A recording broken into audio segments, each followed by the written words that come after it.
भारत ने पहलगाम वाक़ये को आड़ बनाकर पाकिस्तान के ऊपर हमला करने की कोशिश की, लेकिन अफवाज पाकिस्तान ने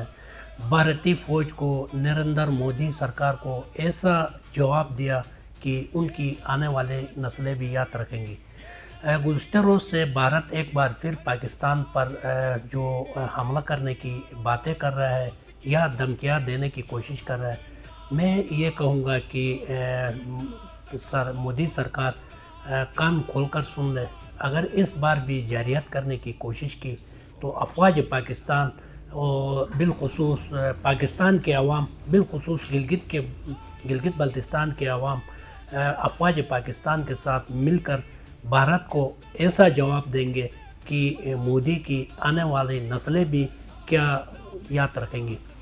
और मैं ये पैगाम देना चाहता हूँ, अफवाज पाकिस्तान को अकेला न समझा जाए। गिलगित बल्तिस्तान की अवाम, बिलखुसूस गिलगित बल्तिस्तान का बच्चा वक्त आने पर अफवाज पाकिस्तान के साथ सरहदों पर नज़र आएंगे। कि मार्का हक का 1 साल पूरा होने वाला है और ये तारीख़ी दिन जो कि है पाकिस्तान के जो शहरी हैं वो इसको एक फ़ख्र के तौर पे जो है ना इसको याद करेंगे। आने वाली नस्लें एक तारीख़ का हिस्सा ये जो दिन है बन गया है।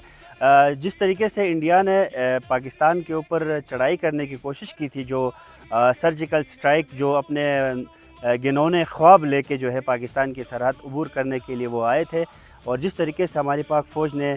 सलाहियत का मुज़ाहिरा करते हुए उनके दांत खट्टे किए और जो उनको मुंह की खानी पड़ी पूरी दुनिया में, उनका मजाक बना और पाकिस्तान का जो है मोराल हाई हुआ।